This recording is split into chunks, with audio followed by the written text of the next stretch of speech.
Today we're making my mango chicken sheet pan tacos. They are so simple and easy. If you've watched the pineapple chicken tacos that are also a sheet pan recipe, the only difference is we're using different kinds of produce. It's so delicious, so easy, and the perfect weeknight meal, especially during the summer. Let's go make it.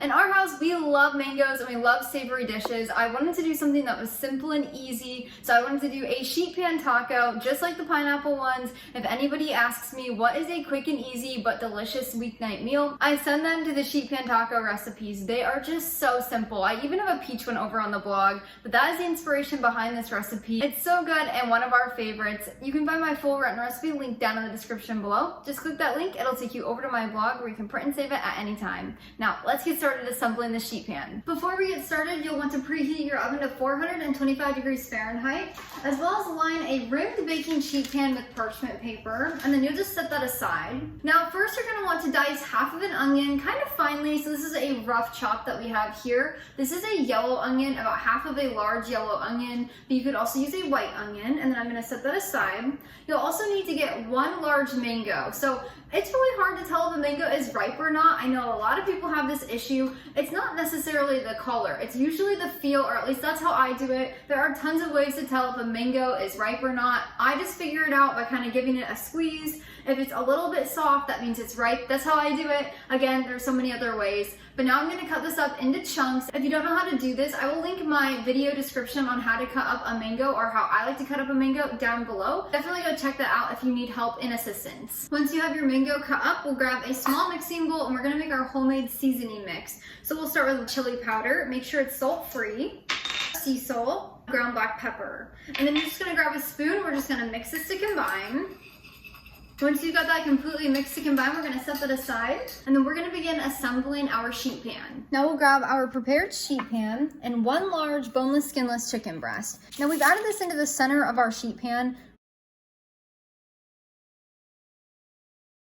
Now, you don't have to cut up the chicken breast at all, just add it on like this. We'll shred it when it's done cooking. Now we're gonna add our diced onions onto our sheet pan. I like to just kind of put it all around the chicken, as well as our mango chunks. Again, just put it all around the chicken. Next, you'll need 2 fresh garlic cloves. So now I'm just gonna grab my microplane. You could also use a garlic press, and we're just gonna mince this over the top. Now, I always like to move the garlic around so it's not just in one big blob. And finally, we'll add on our seasoning mix. So I like to just sprinkle this evenly over everything, making sure you get a lot on the chicken, but just seasoning everything. And we're gonna use all of the mix. Now we're gonna pop our sheet pan in the 425 degree preheated oven for 25 minutes until our chicken is completely baked. When it comes out of the oven, it should look just like this.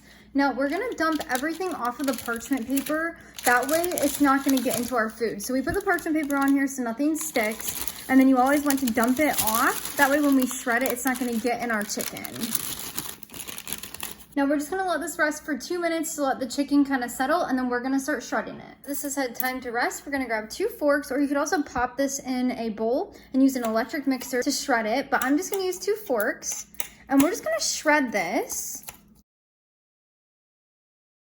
And then once you have the chicken shredded, you're gonna want to toss it with all of the mango and onion slices. This is just gonna help season all of that chicken. And that is how you make my sheet pan mango chicken tacos. Thanks so much for joining me today in the kitchen. I hope this recipe finds a special place on your kitchen table soon. Now, my favorite way to serve this is either on tortilla chips or my homemade sourdough tortillas. I'll leave those linked down in the description below. They're so easy, so delicious. You can also put this over a bed of brown or white rice. That would be really good as well. If you'd like to check out another one of my sheet pan recipes, I'll leave it here or here. Definitely go check that one out as well. And if you are not subscribed yet to the channel, make sure you do. Only 3% of you that watch these videos is subscribed, so don't forget to hit that subscription button and even the bell if you want to be notified. Until next time, go serve God by loving your family one recipe at a time.